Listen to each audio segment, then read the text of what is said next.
नमस्कार साथियों, स्वागत है आपका हमारे YouTube चैनल में। आप छत्तीसगढ़ की किस जगह से हमारे समाचार सुन रहे हैं, कृपया कमेंट बॉक्स में लिखकर हमें जरूर बताएं। साथ ही हमारे चैनल को सब्सक्राइब करना ना भूलें। रायपुर से प्रस्तुत हैं छत्तीसगढ़ के प्रादेशिक समाचारों के साथ में रजनी शुक्ला। पहले मुख्य समाचार। केंद्रीय वित्त मंत्री ने कल संसद में पेश किया बजट। किसानों के लिए पीएम धन धान्य योजना की घोषणा के साथ ही 12 लाख रुपए तक की सालाना आय को कर मुक्त किया गया। मुख्यमंत्री ने इस बजट को भारत के सुनहरे भविष्य का दस्तावेज बताया। वहीं कांग्रेस ने इसे निराशाजनक करार दिया। बीजापुर में सुरक्षा बलों के साथ हुई मुठभेड़ में 8 माओवादी मारे गए हैं और उत्तराखंड में चल रहे राष्ट्रीय खेल में छत्तीसगढ़ ने कल योगासन में स्वर्ण और बैडमिंटन में कांस्य पदक हासिल किया। अब समाचार विस्तार से। केंद्रीय वित्त मंत्री निर्मला सीतारमण ने कल संसद में आगामी वित्त वर्ष के लिए केंद्रीय बजट प्रस्तुत किया। यह एनडीए सरकार के तीसरे कार्यकाल का पहला बजट है। बजट पेश करते हुए केंद्रीय मंत्री ने कहा कि देश के विकास के इंजनों के रूप में 4 क्षेत्रों की पहचान की गई है। ये हैं कृषि, लघु और मध्यम उद्योग, एमएसएमई, निवेश तथा निर्यात। अपने बजट भाषण के दौरान वित्त मंत्री ने विभिन्न क्षेत्रों के लिए अनेक घोषणाएं की। बजट में किसानों के लिए पीएम धन धान्य कृषि योजना की घोषणा की गई है। इसके तहत देश के उन 100 जिलों को कवर किया जाएगा जहां कृषि उत्पादन वर्तमान में कम है। इस योजना से 1.5 करोड़ से अधिक किसानों को लाभ पहुंचेगा। अरहर, उड़द और मसूर पर विशेष ध्यान देने के लिए दलहनों में आत्मनिर्भरता मिशन शुरू किया जाएगा। अगले 4 वर्षों के दौरान केंद्रीय एजेंसियां किसानों से ये दालें खरीदेगी। किसान क्रेडिट कार्ड की ऋण सीमा 3 लाख रुपए से बढ़ाकर 5 लाख रुपए करने का ऐलान किया गया। एमएसएमई क्षेत्र को गारंटी कवर के साथ दिए जाने वाले ऋण को 5 करोड़ रुपए से बढ़ाकर 10 करोड़ रुपए करने की घोषणा की गई है। इसके अलावा अनुसूचित जाति और जनजाति की पहली बार उद्यम शुरू करने वाली 5 लाख महिलाओं को 2 करोड़ रुपए तक का ऋण उपलब्ध कराया जाएगा। नई कर व्यवस्था के तहत बजट में कहा गया है कि 1 लाख रुपए तक प्रति महीने की औसत आय पर अब कोई कर नहीं लगेगा। वहीं वेतनभोगी करदाताओं के लिए यह सीमा 75,000 रुपए की मानक कटौती के कारण 12,75,000 रुपए होगी। वरिष्ठ नागरिकों के लिए ब्याज पर कटौती की सीमा 50,000 रुपए से बढ़ाकर 1 लाख रुपए की गई है। सरकारी स्कूलों में अगले 5 वर्षों के दौरान 50,000 अटल टिंकरिंग प्रयोगशाला स्थापित की जाएगी।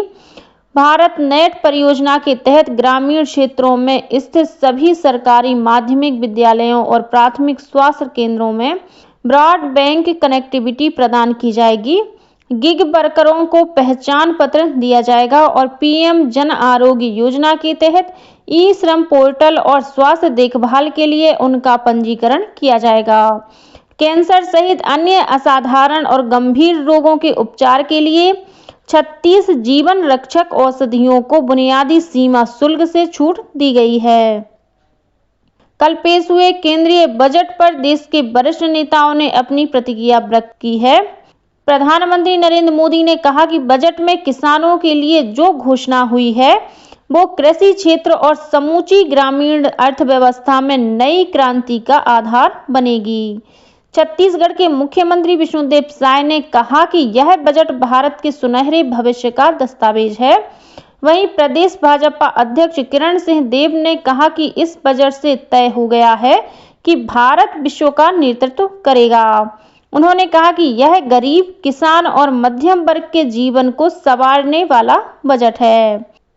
वहीं दूसरी ओर कांग्रेस नेता और पूर्व मुख्यमंत्री भूपेश बघेल ने कहा कि इस बजट ने जनता की उम्मीदों पर पानी फेरा है। वहीं प्रदेश कांग्रेस अध्यक्ष दीपक बैज ने इसे झूठे वादे और खोखले दावे का बजट बताया।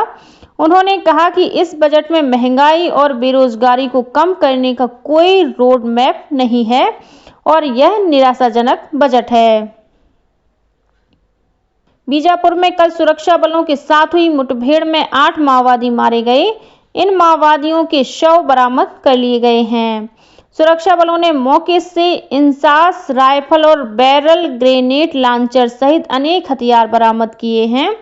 पुलिस द्वारा दी गई जानकारी के अनुसार गंगालूर क्षेत्र में माओवादियों की उपस्थिति की सूचना मिलने पर district reserve guard, special task force, CRPF और कोबरा बटालियन की संयुक्त टीम माओवादी विरोधी अभियान पर निकली थी।